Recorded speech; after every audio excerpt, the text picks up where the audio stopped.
Entonces, la fibrina es tan pegajosa que los eritrocitos se empiezan a quedar atrapados. Imagínate que es como una telaraña que se pegó en la herida, y si pasa por ahí un eritrocito va a quedar atrapado como mosca en una telaraña. Y empiezan a quedar tantos eritrocitos atrapados por esa fibrina que lo que me va a generar es el famoso trombo, es ese coágulo de sangre que habíamos comentado. Sangre que no se mueve se coagula, y ese trombo es el que va a obstruir ahora nuestro vaso. Si el vaso tiene un pequeño orificio, pues por ahí va a seguir circulando sangre, porque recuerda que el eritrocito tiene un diámetro aproximadamente de 10 micras, y cualquiera de tus vasos sanguíneos es mayor a 10 micras, a diferencia de los capilares, que son de 10 micras. Entonces, puede pasar todavía sangre, pero ¿qué sucede? No es la suficiente cantidad para poder alimentar al tejido que se encuentra posteriormente a donde se encuentra el trombo. Esa falta de oxigenación es a lo que vamos a llamar isquemia. Y es cuando, como primer señal que vas a encontrarte, es el dolor. Recuerda que tienes terminales nerviosas que van a ser capaces de detectar esos cambios de oxigenación y van a mandar señales químicas en forma de dolor. ¿Cuál es la intención de que se forme ese dolor? Pues que tú detengas tu ejercicio, porque es obvio que tu corazón está haciendo un mayor esfuerzo por surtir sangre en esa región, y pues lo que está diciéndote tu corazón es de, no puedo, aguanta, no puedo mandarte más sangre porque tengo una obstrucción en el propio corazón, y por eso te estoy mandando esa señal de dolor, para que dejes de hacer ese ejercicio. Entonces, como decían ustedes, la angina de pecho se va a manifestar cuando yo empiezo a hacer ese ejercicio. Y no es necesariamente el ejercicio clásico que tú conoces de correr o hacer básquetbol o una cosa de ese tipo, sino con el simple hecho de caminar, tú vas a empezar a manifestar ese dolor. Y ahora sí, ustedes, el equipo, ¿cómo se manifiesta físicamente el dolor? ¿Qué va a hacer el paciente cuando siente el dolor? Va a ser un dolor precordial. Se va Ajá, a muy bien. manifestar en el brazo izquierdo. Ok, pero eso ya es cuando es un infarto, ¿no? Va a ser En la un dolor isquemia, como... perdón, También en la Depresión. angina. También puede ocurrir en la angina inestable.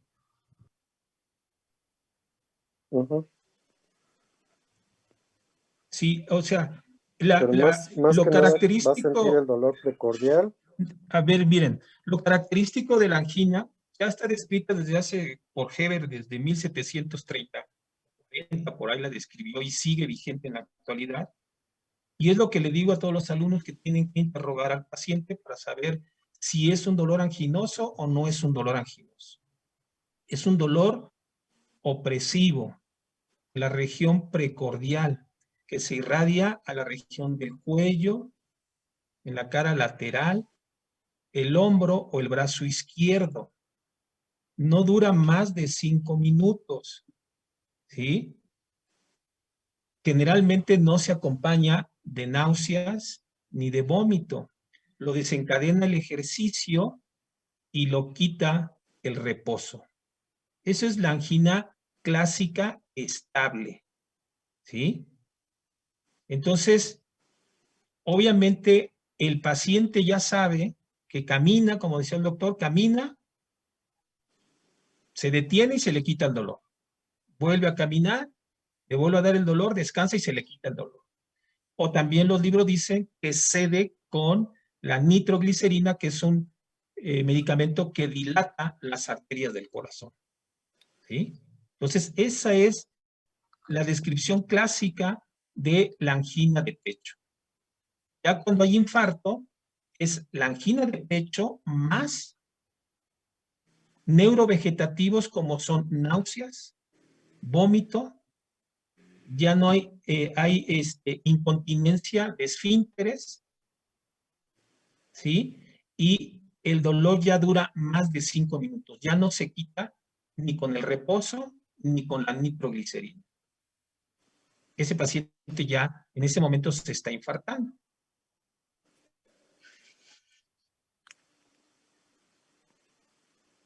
¿Qué más?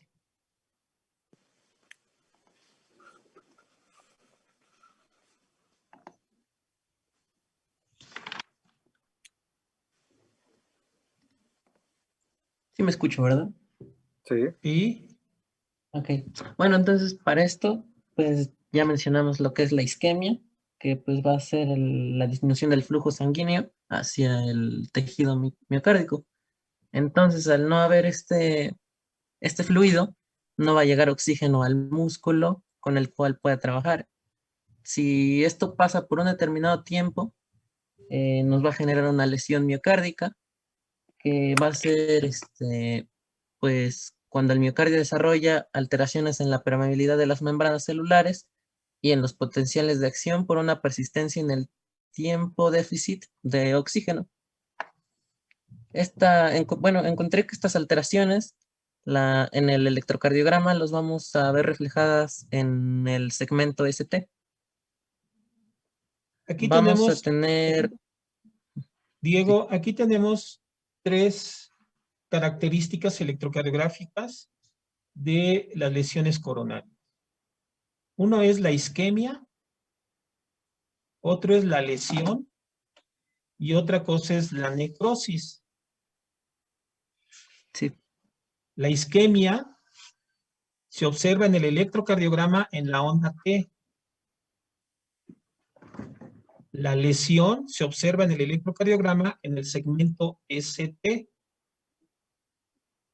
Y la necrosis es con la presencia de ondas Q. ¿Sí?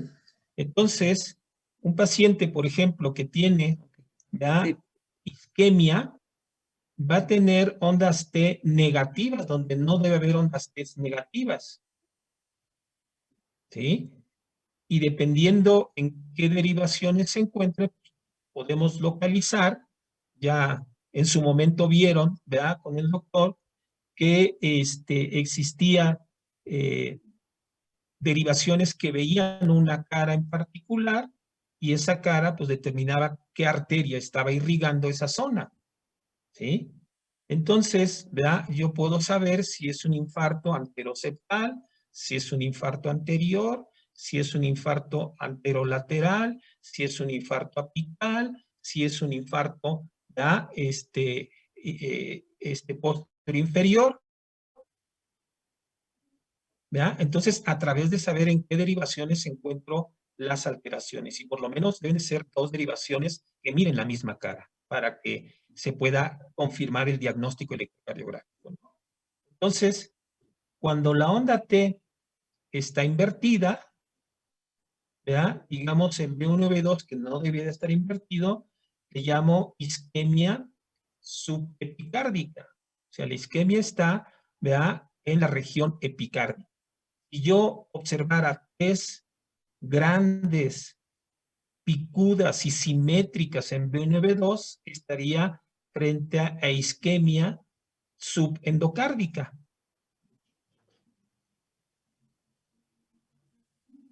En cambio, el segmento ST me habla de una lesión. Si el ST está hacia arriba, más de 2.5 milivolts, le llamamos supradesnivel, entonces estoy frente a una lesión subepicárdica. Y si el segmento ST está hacia abajo, más de 2.5 milivolts, estoy frente a una isquemia subendocárdica. ¿De acuerdo? sí. Sí, de hecho aquí las puse también. Ok. Ajá. Bueno, en la lesión subendocárdica, entendí que esta va a ser provocada por una oclusión parcial de la arteria coronaria. Esto pues va a generar un grado de lesión en el subendocardio precisamente, y lo que va a ser más sensible a la isquemia. Entonces, por eso en el electro se va a encontrar un descenso del segmento ST en más de una derivación cardíaca, que es lo que ahorita usted nos estaba explicando, ¿no? Ujú. Y en la lesión subepicárdica, perdón, esta va a ser por una oclusión total de una arteria coronaria, y esta va a producir una lesión transmural o lesión subepicárdica. Sí, Esto acuérdense que la también, despolarización viene del endocardio al epicardio. Por lo tanto, si yo ya veo lesión subepicárdica, ¿qué quiere decir? Que también el subendocardio está con lesión, ¿sí? Cuando veo la pura lesión subendocárdica, quiere decir que la porción subepicárdica está sana todavía. Entonces, la subendocárdica me habla de una oclusión parcial, como bien lo refieres, y la lesión subepicárdica me habla de una oclusión total. También le llamamos, ¿verdad?, un infarto transmural, como bien lo decías, cuando ocupa todo el espesor, tanto el subendocardio como el subepicardio, ¿ya? Y cuando no es transmural, pues es subendocardio.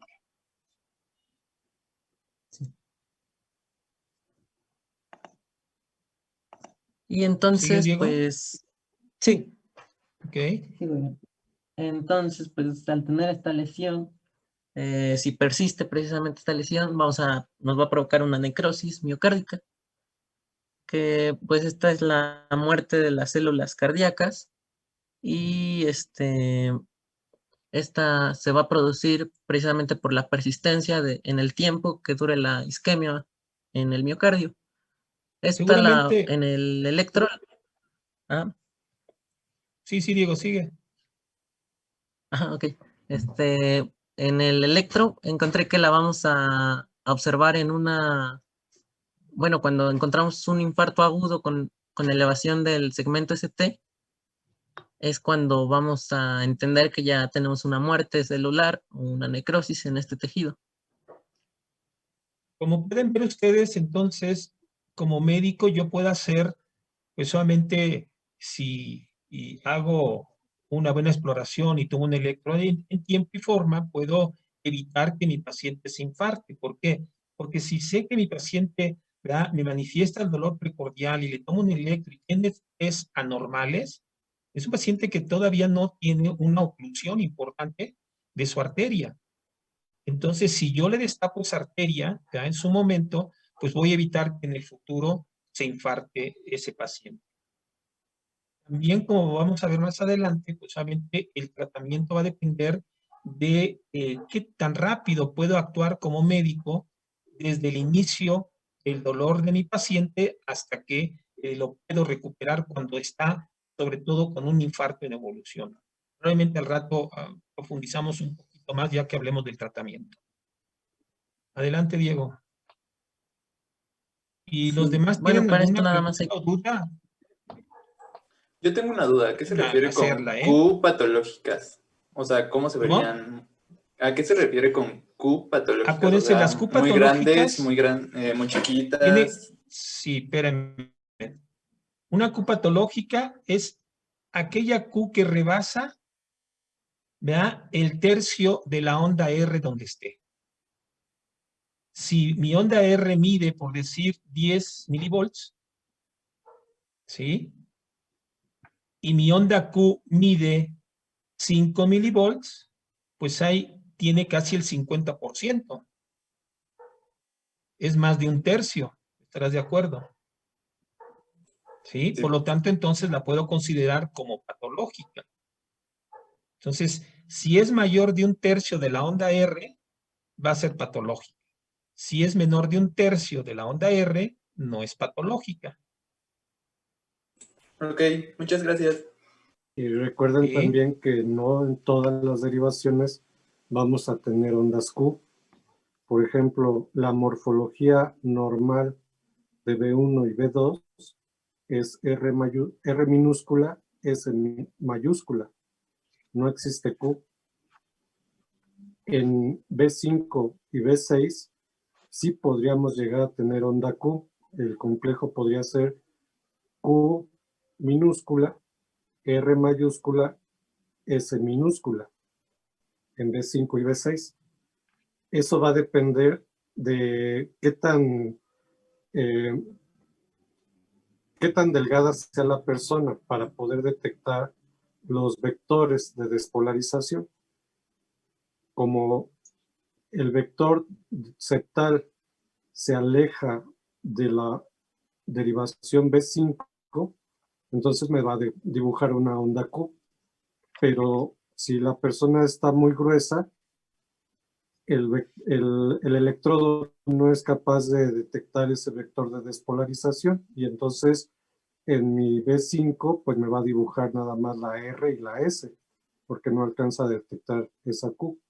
Pero cuando ya hay lesiones, como dice el profesor, esas necrosis, ya voy a encontrar Qs en derivaciones donde no existen Qs. Entonces, si tú encuentras una Q en B1 o en B2, en primer lugar no deben de existir. Ya estás ante un problema que tienes que estudiar. Y lo más probable es que sea una necrosis. Nada más. Síguele, Diego. Sí, doctor. Bueno, aquí puse una imagen nada más para hacer como un pequeño resumen de que entonces debemos entender que estos 3 grados pues de este síndrome se deben de comprender, ya que uno conlleva al otro. La isquemia pues va a llevar a la lesión miocárdica y la lesión miocárdica después de determinado tiempo nos va a llevar a la necrosis, que es la muerte celular del tejido.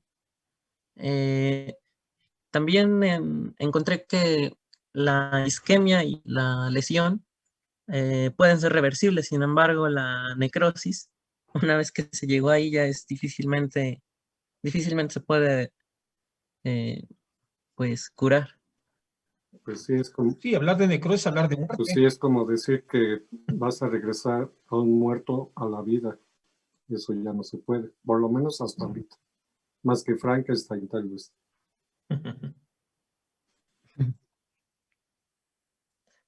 Y bueno, pues continuamos con los factores de riesgo o algunos de los factores de riesgo que nos pueden llevar a esta coronariopatía, perdón, donde ¿Y para qué me encontramos la serviría hipertensión conocer, arterial sistémica. para qué me interesaría conocer esos factores?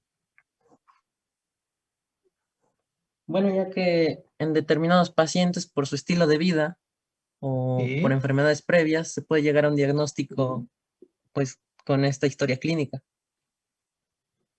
Exacto. Entonces, para prevención, o sea, cuando yo veo que mi paciente tiene muchos factores de riesgo y que aún no tiene síntomas, puede estar, vea, una enfermedad silente. Recuerden que la aterosclerosis tiene que ver, como bien decía el doctor, tiene que ver con el tipo de alimentación que se adquiere, ¿sí? Desde que la persona, ¿verdad? El niño se sienta a la mesa con la demás familia, desde ahí empieza, ¿verdad? Prácticamente la formación de las placas de colesterol. Seguramente ustedes deben de tener placas de colesterol, así como nosotros también placas de colesterol, en mayor o menor proporción, de acuerdo a si hacen ejercicio, de acuerdo si tienen una alimentación rica en grasas saturadas, entonces seguramente vamos a tener placas. O sea, el que tiene factores de riesgo, ¿verdad? Es el que va a tener un índice aterogénico mucho más alto para poder formar placas de células espumosas y después estas, ¿verdad? Formar la placa de colesterol que está sobre la superficie de los vasos sanguíneos y provocar la isquemia. Y recuerden que este tipo de lesiones se presenta tanto en el corazón, en el riñón, en el cerebro, etcétera, ¿no? En cualquier parte de nuestro cuerpo ya se pueden formar estas placas. Solamente las más temidas son las que se forman en el corazón y en el cerebro, ¿verdad? El cerebro nos provoca los accidentes vasculares cerebrales y en el corazón, pues la cardiopatía isquémica, ¿no? Entonces, el conocer los factores de riesgo me obligan a investigar a ese paciente para hacer una prevención, probablemente hacerle algunos estudios específicos para buscar isquemia, que está durmiendo o silente, pero al hacerle algunos estudios específicos la puedo descubrir y entonces iniciar un tratamiento antes de que aparezca la angina y obviamente antes de que se infarte el paciente, que es lo ideal, ¿no? Entonces, sí son importantes el conocer factores de riesgo, porque sé que el paciente potencialmente puede tener un infarto en su vida futura. Y recuerden que estadísticamente, entre más edad, mayor es la cantidad de placas que vas a ir acumulando. Pero no necesariamente una persona con una edad avanzada va a tener una placa de ateroma grande. Puede ser una persona joven que se alimenta principalmente de hamburguesas, por ejemplo, unas pepes diario, y una persona adulta mayor que se alimenta con ensaladas de lechuga, jitomate. Es obvio que esa persona joven va a tener más placa que la persona adulta. Entonces, por estadística, el adulto mayor tiene más placa, pero no necesariamente tiene que ser así en toda la población. De ahí la importancia de que, bueno, pues ustedes se chequen para medir sus niveles de grasa en su cuerpo. Y bueno, como decía un profesor de bioquímica, si no le debemos de llamar grasa porque pues eso aplica a los carros, ¿no? Entonces, más van los lípidos, porque eso es la palabra correcta a nivel bioquímico. Entonces, si tienes muy aumentados tus lípidos, pues es obvio que tienes muchos riesgos para desarrollar la enfermedad. Adelante, Diego. Sí,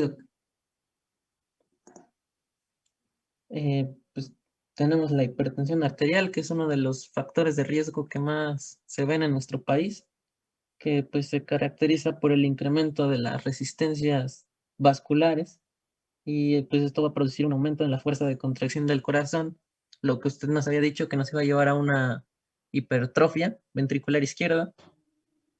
Y pues esta condición nos va a cambiar la relación entre la masa muscular y el riego sanguíneo coronario. Esta va a disminuir y pues va a tener una gran posibilidad de sufrir esta enfermedad. Y Aumentan las recuerden que demandas, como... aumentan las demandas, más pero no aumentan las ofertas. Así es. Recuerden que como Sí, no aumenta. está llegando oxígeno a los tejidos, se tiene que producir mayor cantidad de eritrocitos. Y si se aumenta la cantidad de eritrocitos, tu sangre se hace más viscosa. Y esto, pues, lo que va a tener como consecuencia es que tu problema vaya en aumento. En vez de ayudarte, te está perjudicando el hecho de producir mayor cantidad de eritrocitos.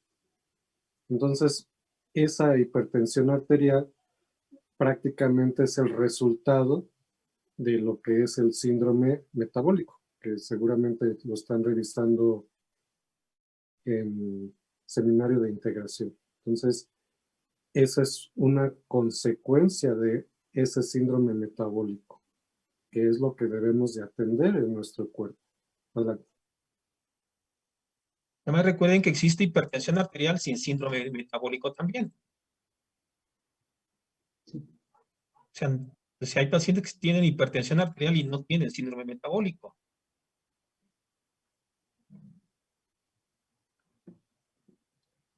Adelante, Diego. Sí. Y bueno, también tenemos la hipercolesterolemia, que pues esta básicamente va a ser consecuencia de la alimentación que tengan las personas o que tenemos, porque pues la mayoría tenemos una dieta extremadamente rica en grasas. Entonces, pues esto puede estar asociado con los problemas metabólicos y pues pueden llevar a una alteración energética. La Y, hipercolesterolemia lo que te lleva, acuérdate, es a la formación de la placa. ok. ¿Sí? Entonces recuerda que el colesterol tiene varias fracciones lipídicas ¿vea? Y una de esas fracciones lipídicas, la que está constituida el colesterol, es la que causa, ¿vea? La placa ateromatosa, que son las lipoproteínas de baja densidad. Entonces, esas son las causantes de la placa. Entonces, si tienes colesterol alto, ¿ya? Expensas de lipoproteínas de baja densidad, seguramente vas a estar formando esas placas de colesterol. Entonces, por eso la hipercolesterolemia es importante que se registre, pero sobre todo, ¿verdad? Saber si es expensas, porque si es expensas de lipoproteínas de baja densidad, pues tienes una posibilidad alta de que se formen las placas. Pero si tu hipercolesterolemia es a expensas de lipoproteínas de alta densidad, estas no tienen un índice aterogénico muy alto, por lo tanto, pocas veces producen placas ateromatosas, ¿no? Entonces, siempre es bueno no solo tener los niveles de colesterol, sino saber cuáles son sus fracciones lipídicas que están alteradas.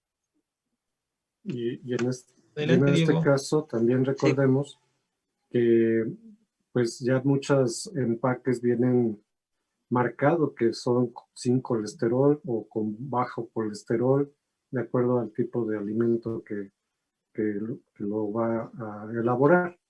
Y también recordemos que en la actualidad se recomienda comer alimentos que tengan mayor cantidad de omegas, omega 3, omega 3,6, omega 3,6,9. ¿Qué es eso de los omegas? Recuerda que la molécula de grasa, esto igual que la mayoría, la molécula de lípido va a tener dobles enlaces prácticamente al final de la estructura. Recordemos que en el abecedario griego la última letra es la omega. Y en el caso de un lípido, cada carbón se va llamando de acuerdo a su posición en alfa, beta, gamma, delta, epsilon, etc. Y si tenemos un lípido omega 3, me está diciendo que antes de que termine el lípido, en el carbono número 3 tengo un doble enlace que a mi cuerpo le cuesta trabajo romper, y esto va a mejorar en el sentido de que es un lípido que no va a metabolizarse tan fácilmente. Y entonces, entre más enlaces omega tenga un lípido, para tu salud es mucho mejor. Entonces, algunos ejemplos, por ejemplo, los cacahuates tienen omega 6, omega 3 y omega 9. Es uno de los alimentos que más enlaces omega tiene, y por tal motivo es bueno comer cacahuates. Pero, como en todo lo que debemos de comer, ni tanto que queme al santo, ni tanto que no lo alumbre. Porque también el exceso también nos hace daño. Por tal motivo es importante conocer esa parte de la bioquímica para saber cómo podernos alimentar, porque no podemos dejar de consumir lípidos. Una persona que no consume lípidos posteriormente va a desarrollar un problema también en su organismo.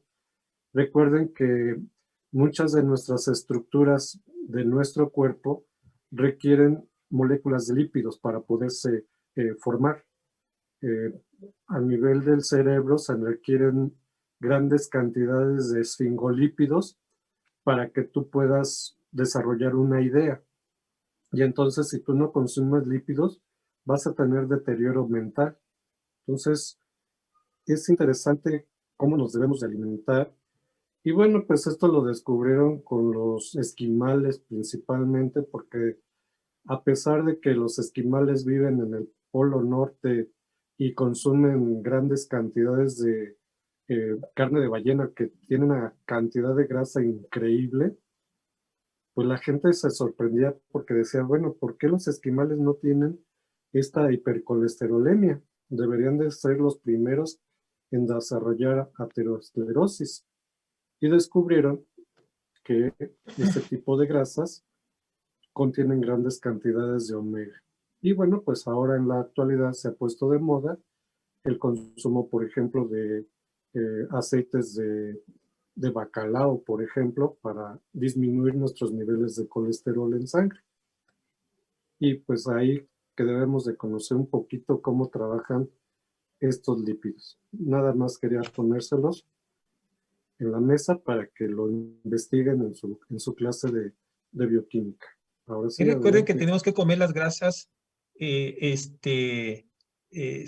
no saturadas.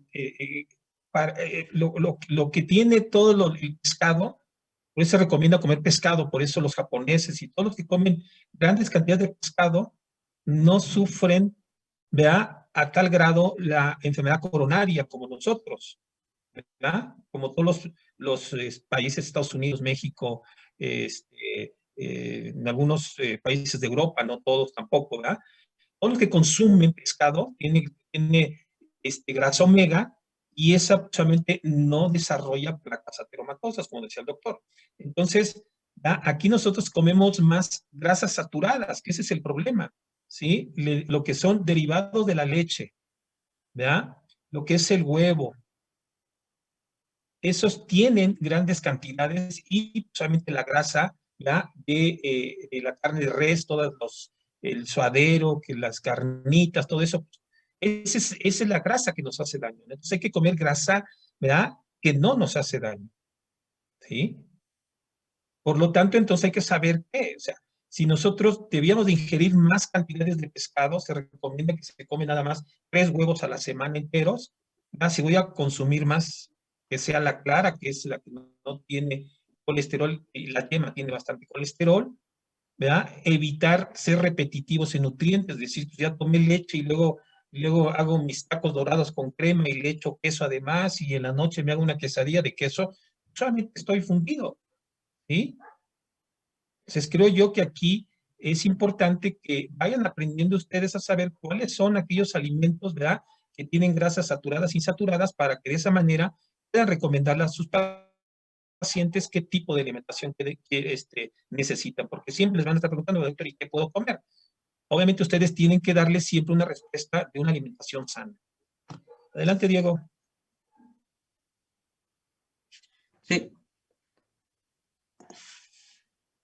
Bueno, también tenemos el sobrepeso y la obesidad, que, bueno, pues esto es altamente probable que una persona que sufre sobrepeso llegue a presentar estas placas ateromatosas en sus arterias coronarias, pues lo que nos va a llevar precisamente a la isquemia y a la lesión y a la necrosis, ¿no?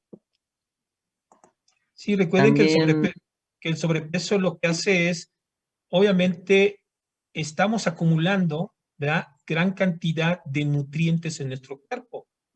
No solo, ¿verdad?, de grasas, ¿verdad?, de lípidos, sino también, ¿verdad?, de carbohidratos. Entonces, cuando nosotros tenemos sobrepeso, pues solamente tenemos una gran acumulación. Yo siempre les digo, la única máquina que se desviela con grasa, pues es el corazón. Así en términos, digamos así, ¿cómo se puede decir? Coloquiales, ¿no? Entonces, el sobrepeso, pues solamente me va a generar que aumente la presión arterial. ¿Por qué? Pues porque tengo que irrigar una mayor superficie corporal a la que le correspondía ese corazón.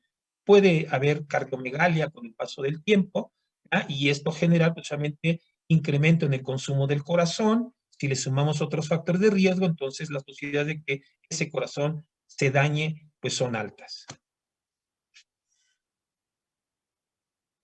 Adelante. Y ahí ya nada más la recomendación de que aprendan a sacar el índice de masa corporal y lo hagan como ejercicio. En la actualidad ya existen calculadoras con las cuales se puede sacar el índice de masa corporal, que eso es lo que vas a hacer en ciclos clínicos, pero sí tienes que saber lo básico de cómo se puede obtener ese índice de masa corporal, porque ese es el que te va a decir qué tan sobrepeso tiene tu individuo para darle las recomendaciones adecuadas. Adelante.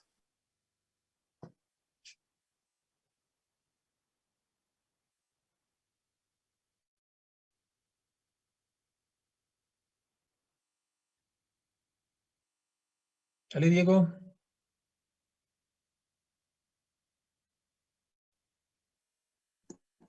¿Sí me escucho? No, Sí. perdón, creo que se me está trabando un poquito el internet. No Bueno, te entonces, preocupes. con la inactividad física, bueno, pues cuando no estamos haciendo nada, nuestra frecuencia cardíaca en reposo, pues va a aumentar. Entonces, pues si hacemos ejercicio, esta frecuencia cardíaca se va a incrementar para compensar y tener un buen flujo sanguíneo en las regiones del organismo. Entonces, pues si hacemos Recuerda que ejercicio, la actividad física lo que va a hacer es quemar calorías, ujú, ¿sí? O sea, realmente si tú empiezas a hacer ejercicio vas a estar quemando calorías y vas a mejorar tu condición cardiovascular. Decíamos hace rato, la obesidad, ¿verdad? Y el sedentarismo